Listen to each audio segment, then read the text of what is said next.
Disclaimer: the sole purpose of this video is purely for entertainment. Of course, no bashing!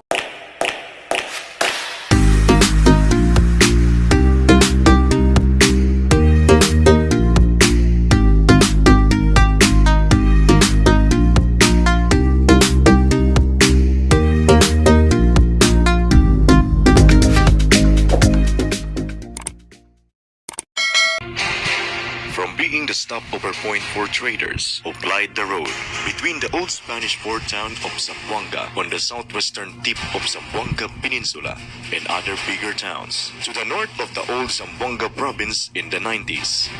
Pagadian has grown leaps and bounds since it became a chartered city on June 21, 1969.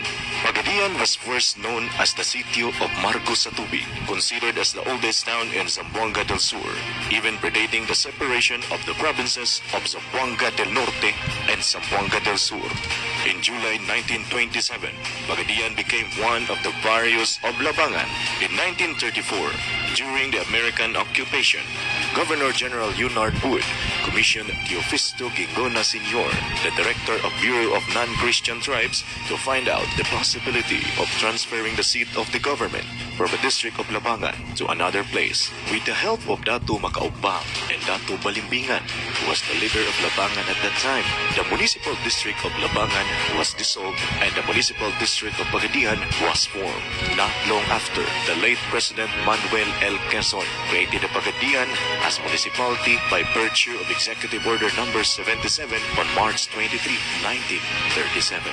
Then on June 6, 1952, Congressman Rogelio T. Lim authored Republic Act Number 711, which divided Zamboanga Peninsula into two provinces, Zamboanga del Sur and Zamboanga del Norte. After 3 months, when the province of Zamboanga del Sur was formally approved, Pagadian became its capital town.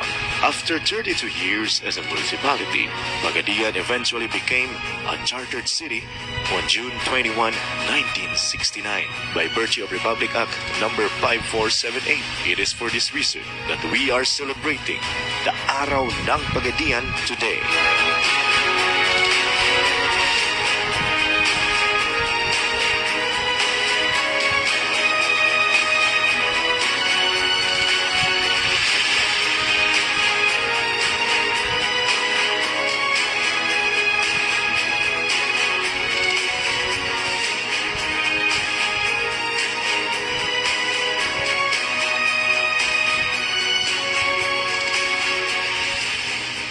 One of the biggest disasters the city experienced happened on August 17, 1976, when the city was hit by a tsunami, considered as the most devastating tsunami disaster in the Philippines. Pagadian was the major city in the Moro Gulf that sustained the greatest number of casualties. But being resilient people, our city rose from this calamity and further prospered as the years went by. During the 80s, the late Pagadian City Mayor Benjamin Arao initiated a layout for the city's future expansion by proposing a north diversion road, of which a part would connect to F.S. Pajares Avenue, one of the city's two major roads via Rotonda that overlooks the greater Iliana Bay and the Moro Gulf beyond. This development also facilitated the growth of trade and industry, allowing goods to be brought in and out of the city more effectively and improve tourism activities. On October 1990, President Corazon Aquino issued the Executive Order 429 that designated Pagadian City as the regional center for Region 9.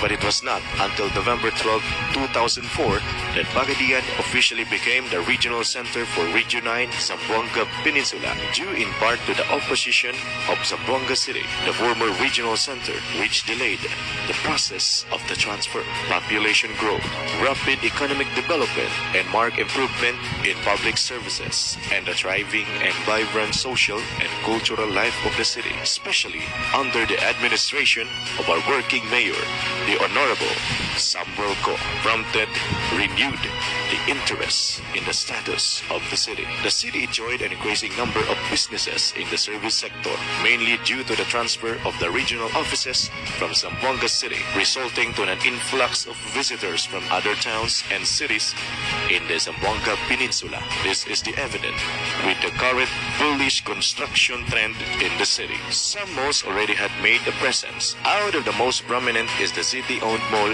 the City Commercial Center or C3 Mall, which was built in 2011. Pagadian boasted an average annual income of 662 million from fiscal year 2009 to 2016, thus classifying it as a first-class component city in the Philippines. Proclamation number 1247 was signed by President Rodrigo Duterte on December 8, 2021, which sought to convert Pagadian into a highly urbanized city as of 2003. Pagadian City is the 7th wealthiest city in Mindanao with a total asset of 5.5 billion and currently the top 3 richest component city of the island. The city has undertaken aggressive efforts to fund new infrastructure projects and develop its regional center, including the rehabilitation of air and seaports, renovation of the government buildings, and implementation of sophisticated communications and IT projects. Thanks to our working mayor, the Honorable Samuel S. Ko, Pagadian City now, more than ever, is soaring high in the era of transformation through genuine public service and sustainable development. Under Mayor Samiko's banner, Ascenso, Pagadian City.